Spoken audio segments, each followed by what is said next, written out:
Please मुझे check करो 5 minute आपके पास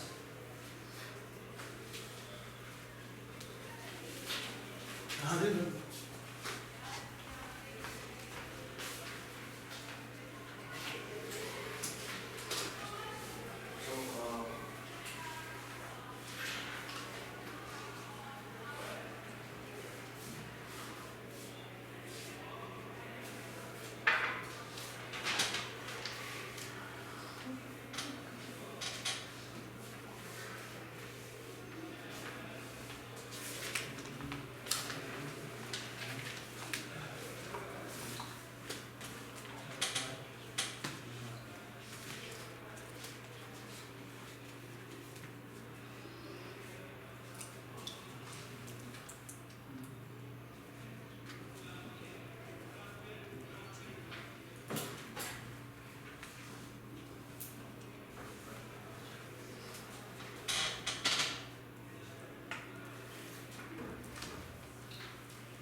चलिए मैं पुश आप लेते हैं all I have to do is V's की PINT जाके that's it और यहाँ लगाया मैंने कॉमा कॉमा का बस बताते ना कॉमा का मतलब है कि मैंने एक ही स्टेटमेंट में 2 स्टेटमेंट लिखे हैं तो कॉमा लेके मैं कहता हूँ TI बस ठीक है शाबाश ये है सब स्टेटमेंट ये एक स्टेटमेंट है ये सब स्टेटमेंट है इससे आप इसमें वेरिएबल डिक्लेयर नहीं करते int a लिखे इज इक्वल टू समथिंग और फिर कॉमा लगा के आप दूसरी स्टेटमेंट लिख देते ठीक है ना तो ये लाइन है जो मैंने लिखी है ठीक है शाबाश अब बाकी सब लिखो शाबाश लिखें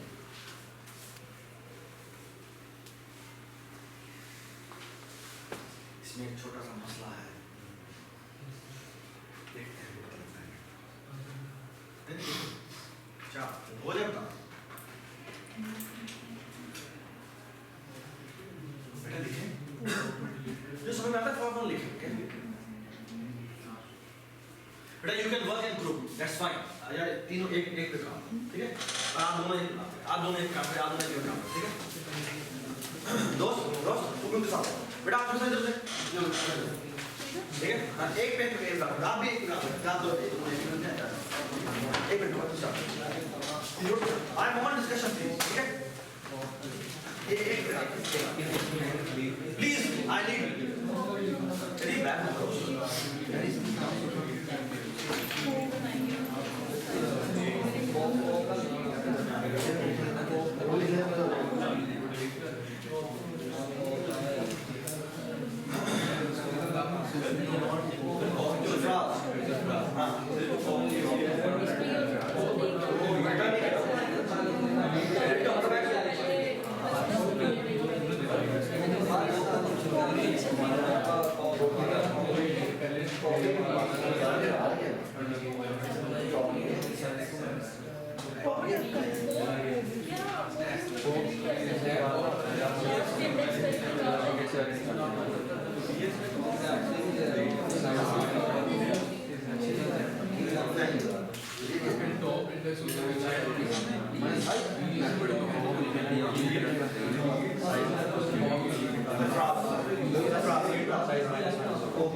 आत्मा हो गया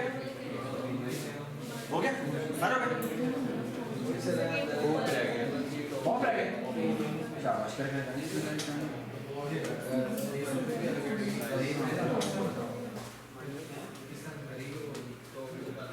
कोई रीग्रो नहीं होता ये स्टैटिक साइज स्टैक है रीग्रो नहीं होता ठीक है साइज सेम रहेगा जब आपने बता दिया वो करेक्ट होते सर ये फोक में साइज माइनस हां फोक में साइज माइनस नहीं होता साइज नहीं माइनस और टॉप इंडेक्स को माइनस कर जो टॉप इंडेक्स पे रखा हुआ है ना वो माइनस कर देता है और वो अगले दोबारा रीराइट हो जाएगा बस अगली वाली आएगी वो दोबारा रीराइट हो जाएगी बस ओवरराइट हो जाएगा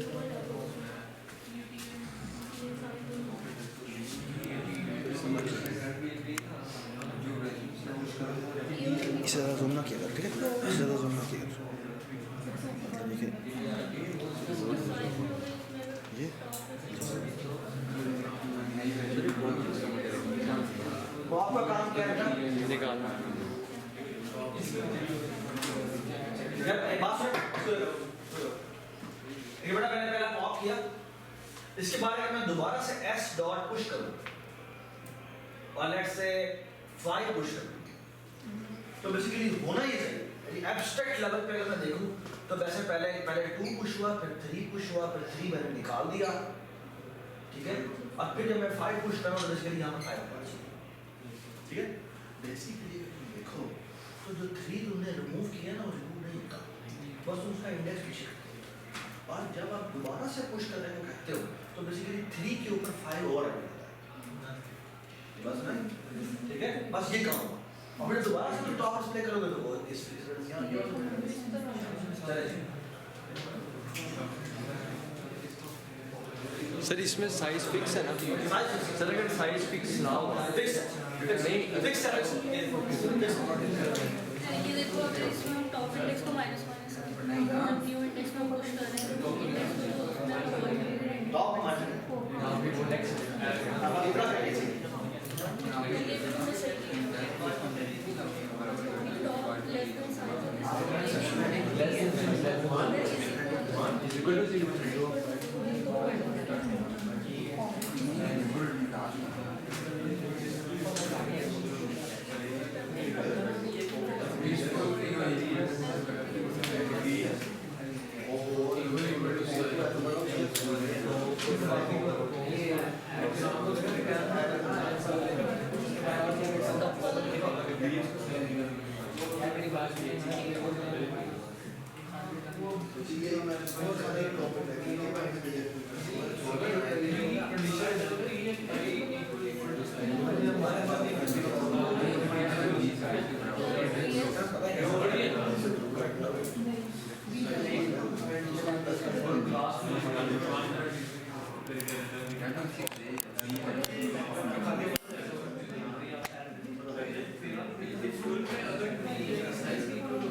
Let's talk about this already. अच्छा जी, अब मैं ना ये पॉप बनाता हूँ, अब मैं बार-बार ये टेक्स्ट रेडी लिखा, तो void top क्या है, ठीक है, मैं वो स्टैक और कॉलम नहीं लिखा, ठीक है, अब टॉप ये करता है रिटर्न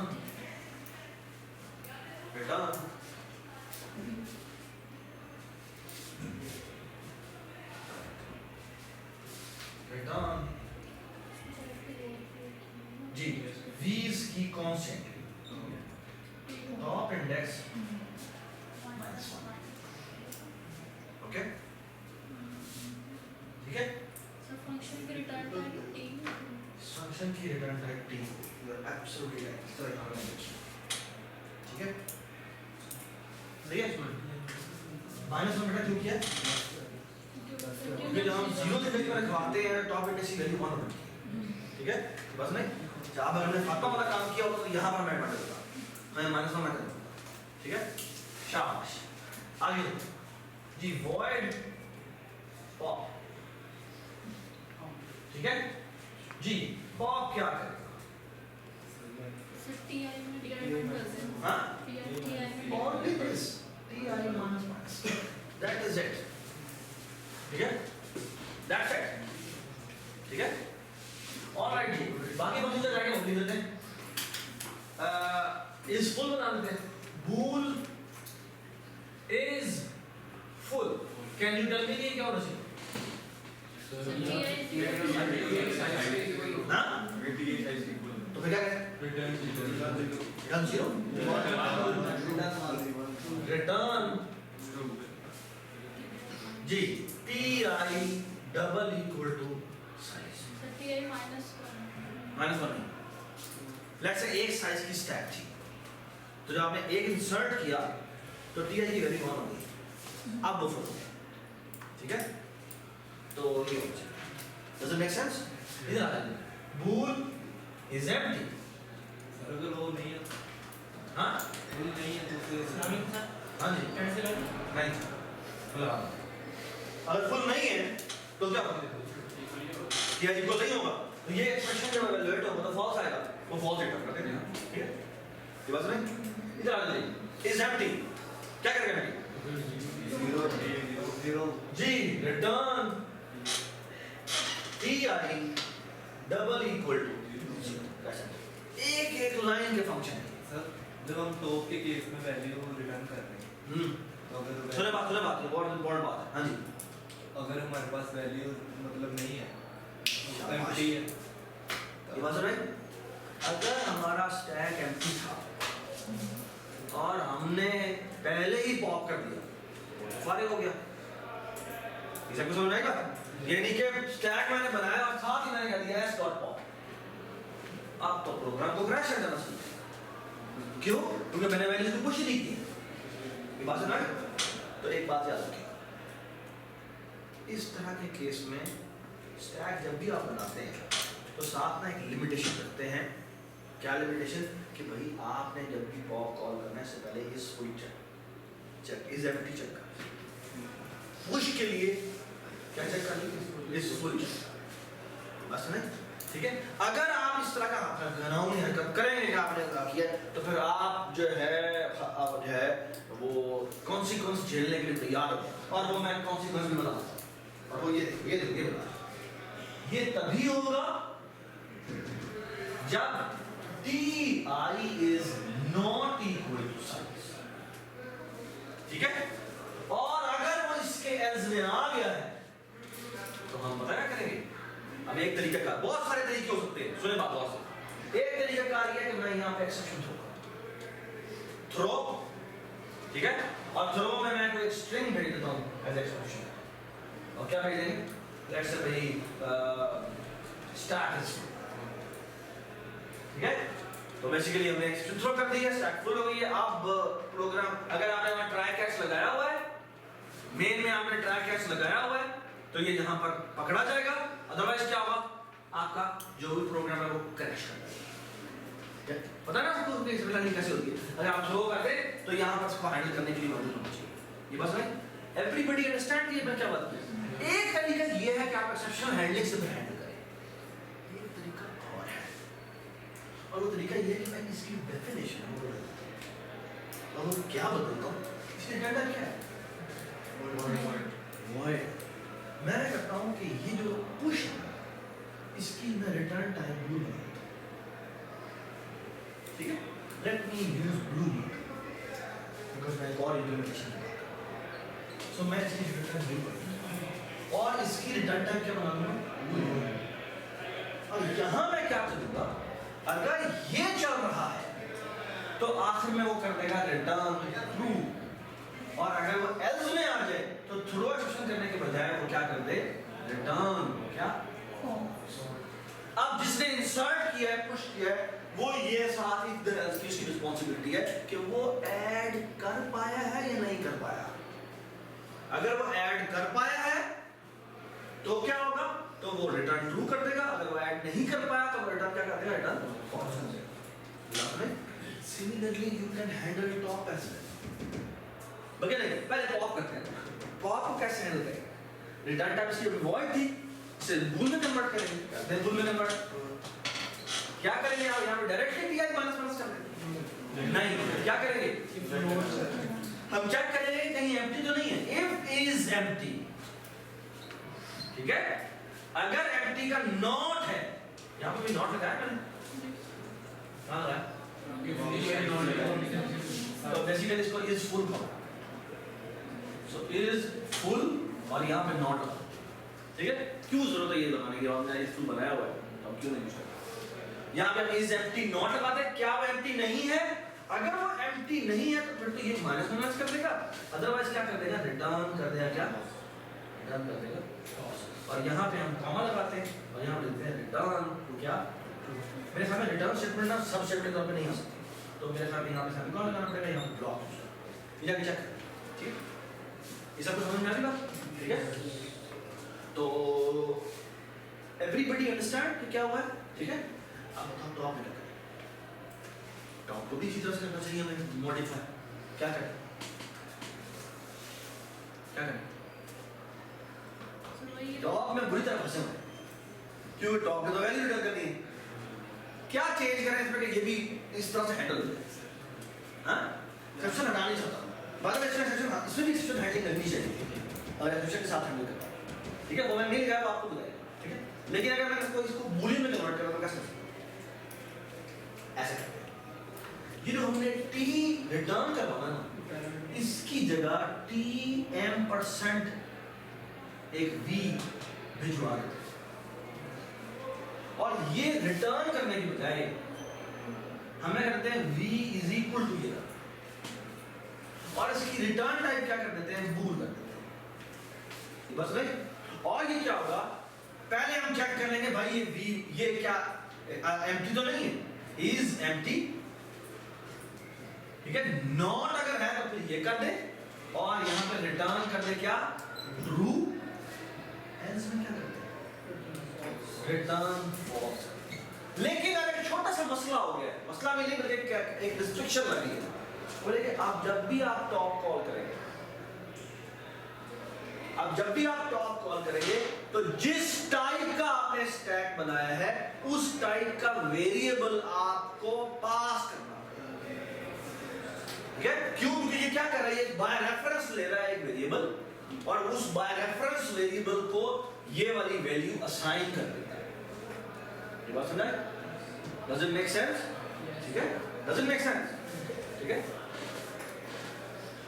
एक और छोटी सी बात, ये ना सिर्फ ये कि उसको वैल्यू असाइन करता है, ठीक है, ये एक्सपेक्ट करता है कि ये जिस डेटा टाइप का है उस डेटा टाइप के लिए कौन सा ऑपरेटर ओवरलोड हुआ होगा? कौन सा ऑपरेटर ओवरलोड हुआ होगा? ऑपरेटर इक्वल टू ओवरलोड हुआ होगा। वरना क्या हो सकता है? शैलो कॉपी हो सकती है, और शैलो कॉपी होने की वजह से हो सकता है ये डिस्ट्रॉय और स्टैक वाला तरीका क्या हो जाए। ये बात सुनाई? So you need to be little bit careful. तुम्हारी रिस्ट्रिक्शन हमें स्टैक की जो इम्प्लीमेंटेशन देते हैं तो हम कहते हैं कि भाई इक्वल टू ऑपरेटर ओवरलोड कर लेना, वरना मैच बता नहीं। ये बात सुनाई? ये इसीलिए हम जब C++ की जो लाइब्रेरीज यूज करते हैं ना, उसमें स्टैक बनी हुई है, वेक्टर बनी हुई है, उसमें ये बेसिकली इम्प्लीमेंटेशन की रिक्वायरमेंट वगैरह लिखी होती है कि please implement this operator, implement this operator, implement this operator. ठीक है, ये बात सुनाई? ठीक है, ठीक है, सो फार सो गुड, शाबाश।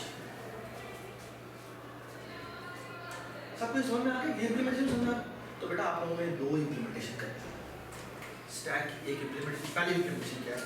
जिसमें आपने थ्रो और कैश यूज करना है। दूसरी इम्प्लीमेंटेशन जिसमें आपने इसको बूलियन से कन्वर्ट करना है। समझ आएगा? ठीक है, अच्छा मैं आपकी ना थोड़ी सी और एप्लीकेशन आपको बड़ी मजे की एप्लीकेशन, फिर हम एक और इसमें चेंज करेंगे और वो चेंज होगी कि ये हमारी स्टैक बना है, ये कौन सा स्टैक है?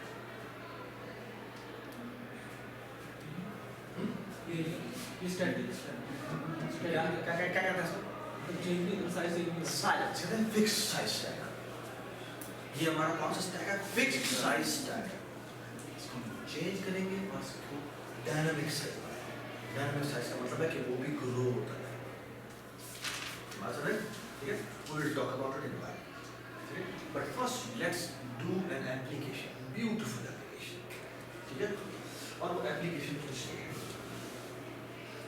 Imagine कि you have, तो मैं आपको कुछ सी बात बता रहा हूँ कि आपको पता होनी चाहिए, नहीं पता मैं आपको बता देता हूँ क्या। बचपन में आप लोगों ने पढ़ा था, आपको नहीं याद तो मैं आपको फिर याद कराता हूँ। एक चीज़ कहते हैं नंबर कन्वर्जन। नंबर कन्वर्जन क्या होती है कि आमतौर पर जो नंबर लिखे होते हैं वो डेसिमल में लिखे होते हैं। किसमें लिखे होते हैं? आपको बाइनरी का पता है? बाइनरी क्या होता है? जिसमें सारे जीरो एंड वंस की फॉर्म में, जैसे बाइनरी में जीरो रिप्रेजेंट करना हो तो बेसिकली ये जीरो है। ठीक है, वन रिप्रेजेंट करना हो तो ये वन, टू रिप्रेजेंट करना हो तो ये जीरो हो गया, ये वन, थ्री रिप्रेजेंट करना हो, ठीक है, फोर में रिप्रेजेंट यहाँ नहीं कर सकता। ठीक है, आप फाइव रिप्रेजेंट करना हो तो ये, सिक्स रिप्रेजेंट करना हो तो ये, सेवन रिप्रेजेंट करना हो तो ये, एट रिप्रेजेंट करना हो तो ये, बस नहीं, नाइन रिप्रेजेंट करना हो तो ये। आप अपने छोटे भाई को हाथ से इस इतना आप तो 30 यहाँ तक काउंट करते हैं, और मैं बगैर ये यूज़ कर तो 1000 तक काउंट करके दिखा सकता हूँ, क्योंकि बेसिकली इसको काउंटिंग करते थे ना तो ये 2 की पावर में होता है। दिस रिप्रेजेंट 1, दिस रिप्रेजेंट 2, 4, 8, 16, 32, 64, 128, 226, 512, ठीक है, ये 512। और अगर मैं इन सबको भी काउंट कर लूँ तो 1023 तक आंसर, तो मैं एक्चुअली 0 से लेकर 1023 तक यहाँ पर काउंट कर सकता हूँ। तो वेरी फैसिनेटिंग आइडिया, मैं इसे इन सिंबल्स को यूज़ करके ही काउंट कर सकता हूँ। ये बाइनरी रिप्रेजेंटेशन, अब मैं चाहूँ तो बाइनरी नहीं, मैं टर्शरी कर सकता हूँ। अब टर्शरी में मैं ये करता हूँ, फॉर एग्जाम्पल कि ये एक किसी भी उंगली की एक ये रिप्रेजेंटेशन है, ये राइट से लेफ्ट, एक ये रिप्रेजेंटेशन है, एक ये रिप्रेजेंटेशन, समझ गया, और एक ये रिप्रेजेंटेशन, यानी क्या मैंने क्या किया, हर एक चीज के लिए वो 3 सिंबल से डोमिनेट किया, 0, 1 और क्या 2, बस में। तो basically what I am using is in every place I am using 3 symbols, बस में। डेसिमल में जब आप काट रहे होते हैं तो बेसिकली हर एक जो पोजीशन होती है वो कितनी पोजीशंस हैंडल कर सकती है, 10, 0 1 से लेकर 9 तक, ठीक है। 10 को हम रिप्रेजेंट नहीं कर सकते तो फिर इसको 0 कर देते हैं और अगले वाले की एक और ऑन कर देते हैं, बस नहीं। इस तरह आप चाहें तो मजीद बेसिस भी डिफाइन कर सकते हैं, ठीक है। तो यूजुअली क्या होता है कि आप 10 तक तो हमें आमतौर पर यूज करते हैं, 11 को रिप्रेजेंट करना हो ना, जब 11 बेस को रिप्रेजेंट करना हो तो बेसिकली 10 को वो एक और सिंबल दे देते हैं, कहते हैं ए, ठीक है। इसी तरह आपने 11 को रिप्रेजेंट करना हो तो आप कहते हैं बी, 12 को सी, 15 को एफ, ठीक है। इस तरह ऐड करते जाएं, 9 में 26 लेटर होते हैं ना अंग्रेजी के, तो 9 में 26 ऐड करें, कितना हो गया 35। तो 35 इज रिप्रेजेंटेड बाय Z, ठीक है, कैपिटल Z, ये बात समझ। तो एक्चुअली आप चाहें तो 36 की बेस तक रिप्रेजेंट कर सकते हैं। आमतौर पे नंबर 10 बेस पे लिखे जाते हैं, आप 36 बेस तक रिप्रेजेंट कर सकते हैं। आप आगे भी चाहे कर सकते हैं, फिर आपको नए सिंबल्स डालने पड़ेंगे, लेट्स से अलिफ बे डाल देंगे, वो डाल, ये बात समझ, ठीक। एवरीबॉडी अंडरस्टैंड कि कैसे ये बेसिकली आइडिया सिर्फ रिप्रेजेंटेशन का है कि आप इस तरह से नंबर्स रिप्रेजेंट करते हैं, ये बात समझ। ये जो हम गिनती लिखते हैं ना 1 2 3 4 वगैरह, ये अरेबिक नंबर से है, ठीक है। अरेबिक रिप्रेजेंटेशन थी, लेकिन इंस्पायर्ड इसमें जो 0 करेक्टर है, that's the creation of Hindustan, जो हमारा सब कॉन्टिनेंट है, ये basically 0 was invented by which was fascinating. तो खैर अब आगे चलते हैं, समझ में आया इसको बात। तो बेसिकली एक सवाल ये है कि आपने बेसिकली डेसिमल में नंबर दिया होगा, आपने किसी और बेस में कन्वर्ट किया, ठीक है बात, ठीक है। सो आप सवाल ये कैसे कन्वर्ट करें, ठीक है। सो मैं आपको तरीका बताता हूँ बचपन में कैसे करते थे डेसिमल से डेसिमल में कन्वर्ट। तो फॉर एग्जांपल एक नंबर है 1729, इसको बेसिकली मैं आपको कह रहा हूँ कि मैंने बेस 5 में, ठीक। तो अब रिप्रेजेंट कैसे करते थे, आपको 5 से डिवाइड, सो 5 3 द 15 हो गया, 2 रिमाइंडर आ गया, 5 4 द 20 हो गया और 2 रिमाइंडर आ गया, 5 5 द और कितना आ गया रिमाइंडर आ गया 4, ठीक है। फिर 5 होता है 5 6 द 30 4 आ गया, 5 9 द और यहाँ कितना आ गया 0, फिर 5 आएगा, 5 1 द 1 रिमाइंडर आया, 5 3 द और ये रिमाइंडर आ गया 4, फिर आएगा 5 2 द और यहाँ पे 3 रिमाइंडर आ जाएगा, फिर आएगा 5 0। वैसे हम अपनी जब किताबों में पढ़ा तो यहाँ रोक, लेकिन बेसिकली इसको आगे भी चलना चाहिए जब तक वो 0 ना हो, ठीक है। ये 0 हो गया और यहाँ पे 2 आ गया और आंसर ये होता था, आंसर ये होता था, मैंने लिखे हैं कैसे 2 3 4 0, है ना। ये कौन सा ऑर्डर है,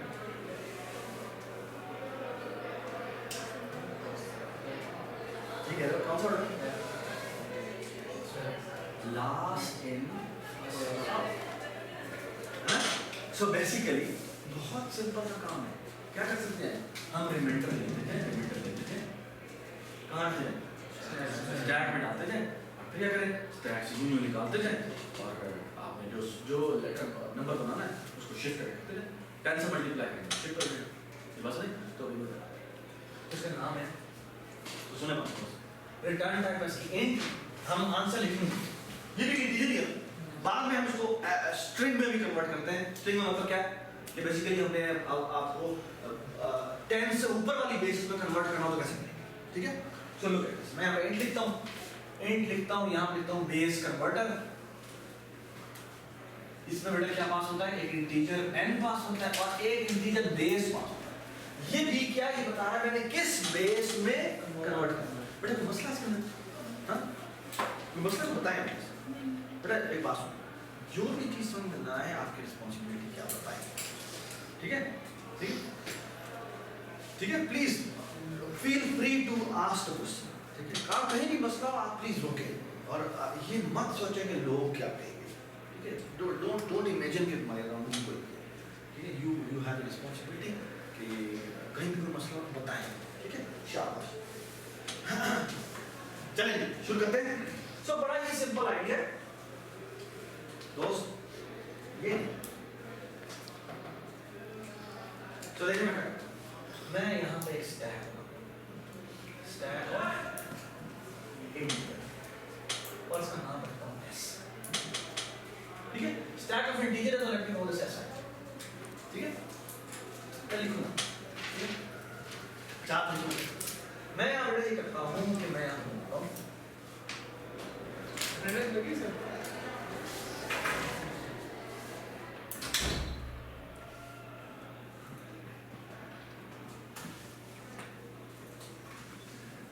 याद करानी है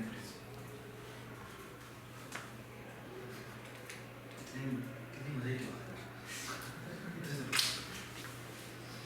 अच्छा 2 3 4 5 6 7 8 9 10 11 12 कौन सा डिजिटल नहीं है,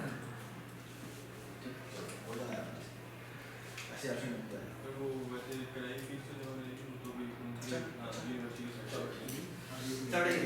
अब सवाल ये बेसिकली हमें क्या करना चाहिए, हमें बेसिकली रिमाइंडर लेना चाहिए। रिमाइंडर को हमें स्टैक में पुश कर देना चाहिए, है ना, और इस नंबर को शेयर करना चाहिए। किससे शेयर करना चाहिए, बेसिकली दिस जो पेज है divide. So basically do you are you comfortable कि बेसिकली हमें एक लूप चाहिए, है ना। सो बेसिकली मुझे यहाँ पे एक लूप चाहिए। अब ये लूप यहाँ पे क्या होगा मैं बाद में डिसाइड करते हैं। बेसिकली हमें करना ये है, हमने n का मॉड लेना है b के साथ और ये हमें इस s में पुश करना है। तो si डॉट पुश और ये वैल्यू पुश कर देंगे और n को क्या कर देंगे बस। अब क्योंकि वो इंटीजर है, इंटीजर को इंटीजर से डिवाइड करें तो आंसर हमारा इंटीजर है। तो वो खुद पॉइंट में आंसर नहीं आएगा, वो खुद इंटीजर। एग्री, ठीक है। तो ये नंबर पुश हो गया। सवाल ये कि ये जब हमें वैल्यू बताना है तो क्या करते हैं, while n is not equal to 0, ठीक है। बात समझ। अब एक छोटा सा बात है, इस कोड में छोटा सा बात है, देखते हैं आपको नजर आता है, आगे चलते हैं, ठीक है। और वो बताइए बेसिकली हमारे पास ये नंबर आ गया, आगे 2 3 4 0 है ना। तो बेसिकली अब मुझे ये नंबर बनाना है। मैं नंबर कैसे करूँगा, मैं टॉप उठाऊंगा, ठीक है, 2 आएगा। चलो मैं एक नंबर बनाता हूँ इंटीजर r, शुरू में इसमें पढ़ा हुआ चाहिए, ठीक है। तो बेसिकली आइडिया ये कि जो भी रिजल्ट में पढ़ा है उसको मैं 10 से मल्टीप्लाई करता हूँ तो वो शिफ्ट हो जाएगा और अब जो टॉप पे होगा मैं उसको उठाऊंगा, उसको मैं वहाँ पर, ठीक है। मतलब पहली दफा मैं r को 10 से मल्टीप्लाई करूँ तो क्या आएगा, 0 ही रहेगा, तो है 0 के अंदर ना। और जब मैंने पहला नंबर उठाया 2 उसको मैं ऐड और पॉप कर दूंगा तो 2 रिमूव हो जाएगा, ठीक है। अब जब मैं अगला नंबर उठाऊंगा तो 3 दिखेगा, है ना। लेकिन जब मैं r को मल्टीप्लाई करूंगा तो वो 2 को मल्टीप्लाई 10 से करेंगे तो क्या हो जाएगा, वो 20 हो जाएगा और 20 प्लस 3 कितना होता है, 23। ये बस में। So here is the very simple idea. मैं कहता हूं हां भी while s dot empty not, जब तक कि s मेरा एम्प्टी नहीं होता, मैं सिंपल सा काम करता हूं, r plus r is equal to r multiply by 10, shifting कर दी मैंने इसकी और मैंने क्या किया, plus s dot top call किया और यहां पर s डॉट पॉप, ठीक है। And all I have to do is return क्या, रिटर्न r। ये बात है नहीं समझे, चलो चला लेते हैं। डू यू अग्री मैं अगर इसके ऊपर चलाऊं तो एस आई में क्या आएगा? ये है ना मेरा एस एस आई के सबसे पहले वैल्यू 4 इंसर्ट हुई होगी, फिर 0 इंसर्ट हुई होगी, फिर 4 हुई होगी, फिर 3 हुई होगी, फिर 2। ठीक है, अब जब मैं पहली दफा से चलाऊं आगे मेरी कितनी है? 0 है। ये मेरा R है, 0 मल्टीप्लाई बाय 10 कितना? 0 प्लस एस डॉट टॉप क्या पड़ा है? टॉप यहाँ पड़ा है। तो बेसिकली 0 को उसने 10 से मल्टीप्लाई किया, 0 ही रहा, और ये टॉप्स में आ गया तो बेसिकली यहाँ पे 2 आ गया। ठीक है, और s डॉट पॉप को क्या इसका मतलब है? ये बेसिकली यहाँ, ठीक है, ये वैल्यू बेसिकली यहाँ से निकलेगी। ठीक है, अब जब वो दोबारा चलेगा तो r मल्टीप्लाई बाय 10 होगा, तो बेसिकली ये कितना हो जाएगा? 20 प्लस टॉप जो कि 3 है, ये कितना आ जाएगा? 23। अब जब अगली दफा दोबारा चलेगा तो बेसिकली ये टॉप यहाँ आ चुका, ये भी नहीं मुश्किल है, तो बेसिकली 4 निकालेगा वो, 23 को 10 से मल्टीप्लाई करेगा 230 हो जाएगा, 230 प्लस 4 कितना होगा? 234 होगा। तो इस तरह ये नंबर का स्ट्रक्चर बस में ये कब तक करना है? जब तक हमारा एस हमारा एम्प्टी होगा, बस है। और आखिर में रिटर्न आकर बाद में बना सकते हैं। बेसिकली हमने नंबर कन्वर्जन का कोड लिखा है। डायनामिक के केस में क्या डायनामिक मतलब ये मेमोरी हाँ, वेरी गुड पॉइंट। तो बेसिकली हम सेफ हैंड पे रहते हुए एम इसको 100 का बनाते हैं। प्रॉब्लम है, ठीक है, ये प्रॉब्लम ठीक है, लेकिन एक बात याद रखो, अगर मैं बेस कन्वर्टर बी में 2 दे दूँ, 2 का मतलब क्या है? बेस 2 में कन्वर्ट करना, तो बेसिकली 1023 से बड़ा नंबर आप देंगे ना तो मेरा आंसर बताएगा। वजह पता क्या वजह? क्योंकि इंटीजर जो आंसर आएगा वो 11 डिजिट नंबर होगा, और 11 डिजिट नंबर इंटीजर में आ नहीं सकता, तो वो इंटीजर की रेंज है बाहर बस ना। अब सुने वही वाला ओवरफ्लो को चेक करो, ठीक है। अच्छा, अब मैं तुम्हें इसका एक जेनेरिक सॉल्यूशन भी बताऊं। एक और बात ये मैंने अभी आपको बात की थी कि हमने बेसिकली कोड लिखना था, वो तो जेनेरिक बेस कन्वर्टर लिखा था। जेनेरिक का मतलब क्या है कि मैं कोई भी बेस दे दूं, मैं बेस अभी तक 0 से लेकर 10 तक आप बेस इसको देंगे, बिल्कुल ठीक काम करेगा, ठीक है। लेकिन मैं ये चाहता हूँ कि मैं बेस 15 दे दूँ, बेस 16 दे दूँ, बेस 20 दे दूँ, बेस 25 दे दूँ, बेस 36 दे दूँ, तो भी इसको चलना चाहिए। लेकिन अब जो इम्पोर्टेंट चीज़ है, अब हमारे पास जो रिटर्न होगा वो रिटर्न इंटीजर नहीं हो सकता। क्यों? क्योंकि अब अल्फाबेट्स भी आ रहे हैं। तो now what do we want? अब हमें रिटर्न क्या करना है? अब रिटर्न हमें एक स्ट्रिंग करवानी है। बात सुने, क्या करवानी है? और स्ट्रिंग लाइब्रेरी आपने बनाई थी पहले? ऊप में स्ट्रिंग लाइब्रेरी बनाई थी आपने? हाँ, ऊप में स्ट्रिंग क्लास स्ट्रिंग बनाई थी आपने? बनाई थी? आशा क्लास स्ट्रिंग नहीं बनाई थी? नहीं भी बनाई थी तो कोई मतलब नहीं, हम यहाँ बनाएंगे नहीं, लेकिन हम उसको यूज करेंगे। तो बेसिकली स्ट्रिंग क्या है? स्ट्रिंग इस तरह से आपने डायनामिक अरे बनाई है ना, बिल्कुल इसी तरह की डायनामिक अरे है। उसमें बेसिकली बहुत सारे आपके मजबूत काम हुए हैं। आपने अगर एक स्ट्रिंग को दूसरी स्ट्रिंग से कंपैरिजन करना है तो आप डबल इक्वल टू के साथ कंपेयर कर सकते हैं। एक को दूसरे से लेस देन कंपेयर करना है तो वो लेस देन से कंपेयर हो जाएगा। आपने एक को दूसरे से चेक करना है, फॉर एग्जांपल कि मर्ज करना है, यानी कंकैटिनेट करना है, तो आप प्लस करेंगे तो वो कंकैटिनेशन करेंगे, बस नहीं। और इस तरह से ये काम करना है। इवन एक स्ट्रिंग में एक कैरेक्टर ऐड करना है तो कैरेक्टर भी आएगा, ठीक है। ये समझ में आई बात? अच्छा, अब देखिए मैं क्या करूँगा। अब मैं करना क्या लगा हूँ? बेसिकली पहली चीज ये मेरा सिंपल कन्वर्टर है, 0 से लेकर 10 तक चलेगा। व्हाट इफ कि मेरा ये जो बेस है, ये मेरा कितना बड़ा हो सकता है? ये मेरा 36 तक जा सकता है। इसका मतलब अब इसकी रिटर्न टाइप की नहीं हो सकती, और फिर क्या होगी?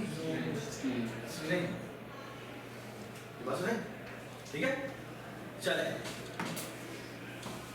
बाद में इसका एक छोटा सा बग था, और वो बग छोटा सा भी दूसरा बग है, और वो ये है कि अगर n की वैल्यू 0 पास है तो ये लूप में एक दफा नीचे जाएगा। क्यों? 0 का आंसर 0 आना चाहिए, लेकिन ये नहीं चाहिए, ठीक है। लेकिन वो शायद यहाँ पर भी आने की वजह से r की वैल्यू रिटर्न 0 करते हैं, बट दैट इज फाइन, ठीक है। लेकिन द गुड प्रोग्रामिंग प्रैक्टिसेस कि ये आपने y लगाया, इस जगह यहाँ से हटाएं, यहाँ लिखें लूप और यहाँ लिखें y, और y में लिखते हैं n is not equal, ठीक है। तो ये do y मतलब y, ठीक है। तो पहले ये काम करना है, फिर हमें टेस्ट करना है, ठीक है। 0 है तो 0 का आंसर 0 है, ठीक है बात। चले जी अब चलते हैं जी, क्या करें, क्या चेंज होगा। अब इसकी रिटर्न टाइप इंट नहीं है, बल्कि रिटर्न टाइप क्या है, स्ट्रिंग है। तो मैं यहाँ पे डालेंगे स्ट्रिंग और इसकी जगह अब हम क्या करेंगे, स्ट्रिंग। ठीक है, और आप मजे की काम होंगे। आपको याद है हमने लास्ट क्लास में आपको ये बताया था, condition question mark statement 1 colon statement 2। ये पता क्या होती है? हैं? इसको नहीं पता, इसको नहीं पता, नहीं पता। बेटा ये क्या होता है, क्या ये कंडीशन होती है, अगर ये ट्रू होगी तो ये चलेगी स्टेटमेंट, और अगर ये फॉल्स होगी तो ये इफ देन एल्स नहीं होता, उसका शॉर्टकट है। ठीक है, तो फॉर एग्जांपल मैं यहां पे लिखता हूं integer v is equal to 10। ठीक है, और यहां मैंने कंडीशन लिखी है v इज, ये देखिए यहां मैं लिखता हूं v इज लेस देन 10 हो तो v आउटपुट करे, सॉरी, और कॉलन लगा के लिखा हो v प्लस 1 आउटपुट करे। ठीक है, और यहां ब्रैकेट में मैंने c आउट लिखा हो, तो पता क्या आउटपुट होगा, इस लाइन पे क्या आउटपुट होगा, ये v की वैल्यू 10 है तो ये कंडीशन फॉल्स होगी, तो ये नहीं चलेगा बल्कि ये चलेगा, यानी कि क्या आउटपुट होगा, 11 आउटपुट होगा। बस नहीं, और अगर मैं लेस दोनों इक्वल लगा दूं तो क्या आउटपुट होगा, 10 आउटपुट। बस नहीं, ये इसका शॉर्टकट तरीका है लिखने का। प्लीज यूज पैरेंथेसिस, ये यहां ओवरऑल पैरेंथेसिस आ रही है। ठीक है, अब देखना मैं यहां पर इसी को यूज करता हूं, ये ना बस शॉर्टकट तरीका है इफ देन एल्स लगाने का, अदरवाइज वो काफी गंदा दिखता है। यहां देखना मैं क्या करता हूं, ये कंकेटिनेशन वाला काम मैं वहां करता हूं। स्ट्रिंग में कंकेटिनेशन चलती है, स्ट्रिंग में कंकेटिनेशन चलती है। ये देखो यहां पर मैं बिल्कुल वही काम करने लगा, लेकिन थोड़ी सी चेंज के साथ। क्या पहले मैं ये किया था, ठीक है, इसको अगर मैं आपके सामने यहां पे हटा के लिखूं, क्या था, integer r is equal to 0 while s dot empty not r is equal to r multiplied 10 plus s dot out, इधर ना, और s dot out, इसको मैं यहीं लिखता हूं ताकि मैं फ्रेश ना हो। ठीक है, आगे यहां पर मैंने स्ट्रिंग कर दिया, और अब देखें मैं इसकी जगह क्या लिखता हूं। स्ट्रिंग की मजेदार बात यह है कि अगर मैंने ये स्ट्रिंग बनाई है ना s1, उसमें लिखा हुआ a b c, और ये एक कॉमा लगा के मैंने s2 बनाई है जिसमें लिखा हुआ d e f। अगर मैं लिखूं ये c out s1 plus s2 तो ये क्या करेगा बोला, a b c d e f। और अगर मैं ये कर दूं s1 plus equal to s2 तो ये s1 जो है वो किसमें कन्वर्ट हो जाएगा, s2 में प्लस इक्वल टू है, तो कंकेटिनेशन हो जाएगी a b c d e f। और अगर मैं s1 is equal to s2 करूंगा तो वो s1 जो है उसमें भी d e f है, तो इक्वल टू ऑपरेटर इस सारी चीजें की हुई है। तो यहां देखिए मैं क्या करता हूं, यहां करता हूं कंकेटिनेशन, वहां पर शिफ्टिंग करनी पड़ती थी, यहां पे शिफ्टिंग की जरूरत नहीं है, so r plus equal to that's it. और यहां देखिए मैं क्या करता हूं, पहले एक काम करता हूं, मैं यहां पे ना एक इंटीजर v ले लेता हूं जिसपे मैं s डॉट टॉप लिखूं, या ये ना लिखूं प्लीज, ये ना लिखूं।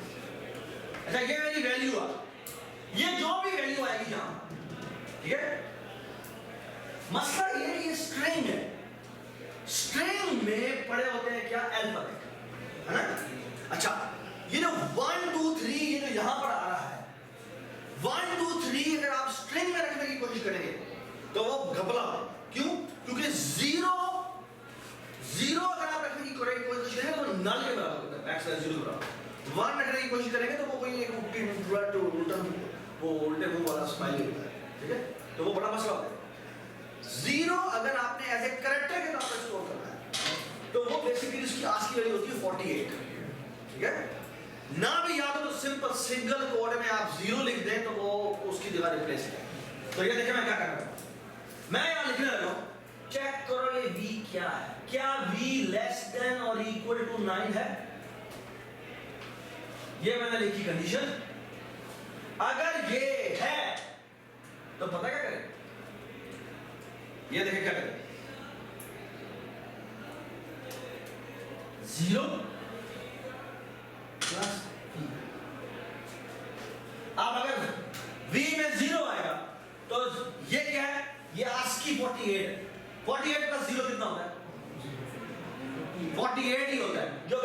यहाँ पर वो कैरेक्टर के तौर पे आएगा, बस नहीं। अगर इसमें 1 है तो 0 प्लस 1 कितना होगा? 49, which is the ASCII value of 1, बस नहीं। ये 9 तक चल जाए, अगर 9 से बड़ी वैल्यू हो तो आप देखना मुझे ये आ गया सेमीकोलन। सबसे पहला मैं काम करता हूँ, यहाँ लिखता हूँ कैपिटल A और यहाँ मैं लिखता हूँ प्लस। अब मसला पता क्या है? V की वैल्यू अगर 10 है तो उसने रिप्लेस होना है A के साथ। अगर V की वैल्यू है 11 तो उसने रिप्लेस होना है B के साथ, ठीक है? तो देखना मैं यहाँ पर डायरेक्ट V नहीं लिख सकता, क्योंकि अगर V मेरा 10 आया तो A प्लस 10 को 10वां 11वें अल्फाबेट में, इससे मुझे आना चाहिए माइनस और यहाँ मिलेगा बस नहीं। तो बेसिकली अगर 10 आएगा तो 10 माइनस 10 कितना हो गया? 0, और A में 0 ऐड करो तो क्या आता है? A आता है। 11 अगर आता है तो 11 माइनस 10 कितना हुआ? 1। A में 1 ऐड करो तो क्या आता है? B आता है। तो ये सारे ASCII वैल्यूज जो हैं वो कंटीन्यूअस बस है। मुझे पता लगा चाहिए कि कितनी सोच समझ के ये अल्फाबेट्स जो हैं इन्होंने कंटीन्यूअस रखे हैं, अदरवाइज इतने इसमें जाने पड़ता है कि ये तो ऐसी तैसी है। ये बड़ी मजेदार चीजें जो कि आपको शायद समझ नहीं सकते, ठीक है? और आखिर में डन करवा दूंगा ये नंबर का, ठीक है? बस ना, ठीक है? जी तो कैपिटल A और स्मॉल a की याद करने की जरूरत नहीं है। वैसे तो आप जाके सिंपल आर लिखें और उससे पहले एंड लिख दें तो खुद ही बता देगा इसकी ASCII वैल्यू नहीं है, लेकिन इधर मुझे जरूरत नहीं होती। आप यहाँ पे डायरेक्ट लिखें, वो डायरेक्ट इसमें कन्वर्ट कर देगा, ठीक है? और इसका स्ट्रिंग लाइब्रेरी का प्लस इक्वल टू ओवरलोड है जो कि कैरेक्टर के ऊपर चलता है। आप कैरेक्टर से कंकैटिनेट करें और ठीक है? ये देखिए एवरीबॉडी इज विद मी, ठीक है? ऑलराइट, ये जो हमने स्टैक बनाया है ये है फिक्स साइज स्टैक, ठीक है? इसमें प्रॉब्लम है, हम ये चाहते हैं कि ये फिक्स साइज स्टैक ना हो, ठीक है? एक और छोटी सी बात जो कि आपको शायद पता होनी चाहिए, मुझे बताया था कि ये जो पुश फंक्शन है स्टैक या ये पॉप फंक्शन है टॉप फंक्शन है, मुझे बताया क्या ये इस पे डिपेंडेंट है कि स्टैक मेरा कितना बड़ा है? अगर मेरा स्टैक 1000 साइज का हो तो शायद भी ज्यादा टाइम लेना शुरू कर दे, या 50,000 साइज का हो तो चल नहीं गई, यही 5 साइज का हो या 50,000 साइज का हो या 50 लाख साइज का हो, चलने यही 3 लगे। इसे कहते हैं, अगर आपका एक पीस ऑफ कोड है जो कि साइज डिपेंडेंट नहीं है, इसे कहते हैं ये कांस्टेंट टाइम लेता है उसको, वो 1 से ठीक है? वो my all these functions, stack की सारी फंक्शनैलिटी जो है वो O of 1 टाइम लेती है, जो है क्या नाम लेती है? कांस्टेंट टाइम लेती है। वो स्टैक के साइज पे डिपेंडेंट नहीं है। बात समझ? Everybody understand? इधर आओ। अब हम स्टैक बनाना चाहते हैं जो कि रीसाइजेबल, क्या हो? रीसाइजेबल बनाने के लिए हमें ये सारा काम हटाना पड़ेगा। क्यों हटाना पड़ेगा? शायद इसकी जरूरत पड़े, यानी TI की जरूरत पड़े, क्योंकि हमने रखना है। बेसिकली हमें यहाँ पर क्या करना पड़ेगा? यहाँ पर बेसिकली वेक्टर ऑफ T करेंगे और यहाँ पर 20 कर देंगे, है ना? है ना? तो बेसिकली हमें रीसाइजेबल बनाना ना, रीसाइजेबल बनाने के लिए हम बेसिकली बैकएंड क्या करते हैं? वेक्टर, ठीक है? इंस्टेड ऑफ के हम दोबारा से वेक्टर वाली इंप्लीमेंटेशन यहाँ पे करें जो खुद ब खुद ग्रो करे, हमें करते हैं वेक्टर इंप्लीमेंट। हमने किया था, हम वेक्टर ऊपर हेडर फाइल इंक्लूड करते हैं और वेक्टर का ही ऑब्जेक्ट इसके अंदर बनाते हैं, ठीक है? और अब मेरी जो इंप्लीमेंटेशन है वो और भी आसान है। क्यों? यहाँ पे पुश में क्या ये जो सारे मैंने एक चवल से लिखे होते हैं ना, ये टेक्स्ट वर्ड डाले, ये सारे गायब। क्यों? Now what I have to do is, मैं बार जो भी वैल्यू आई है मैं क्या करूँगा? वीज डॉट पुश बैक कॉल करूँगा और ये एक लाइन में कन्वर्ट हो गया, है ना? बस नहीं, चलिए टॉप क्या होगा? तो आपका होगा v's के कौन सी वाली वैल्यू उठाओ, v's डॉट साइज फंक्शन था -1, कमाल हो गया है ना, ठीक है ना, ये भी एक लाइन में कन्वर्ट हो गया, ये बात समझ, भी साइज का फंक्शन हमने जो बनाया, गेट साइज का फंक्शन बनाया, तो साइज सीव करो उसमें -1 करो, रन करो, ये बात समझ जी। पॉप करना है, क्या करें, उसी के अंदर एक पॉप बैक का फंक्शन बनाया जो सिर्फ क्या करता है, साइज को -1 से करता है, और ये v's dot pop back call, ये बात समझ, तो हमारी सारी इंप्लीमेंटेशन क्या बन जाएगी, ग्रोएबल रहेगा, ठीक है। देखिए एक छोटा सा मसला है, हमने कहा था हमारे ये सारे पुश पॉप पॉप जितने भी हैं ये सारे कितने टाइम में होने चाहिए, कांस्टेंट टाइम, क्या अभी भी कांस्टेंट टाइम है, क्यों, क्योंकि ग्रो रीग्रो हो सकता है, और वो कौन से केसेस थे जिसमें रीग्रो हो रहा था, जब 2 की पावर में आता है ना, वो 1 के ऊपर याद है क्या कॉस्ट थी, ये हमने 2 बनाए थे, ये हमारी कॉस्ट थी और ये हमारी कैपेसिटी थी, 1 पे 1 कैपेसिटी होती है, 2 पे 2 कॉस्ट आती है ना, और कैपेसिटी भी 2 हो जाती है, 3 पे 3 कॉस्ट आती है लेकिन कैपेसिटी हमारी 4 होती है, और 4 पे कॉस्ट कितनी आती है, 1 आती है जी, 5 पे कॉस्ट 5 आती है लेकिन हमारा जो अरे का साइज है वो कितना हो जाता है, 8 हो जाता है, ये बात समझ।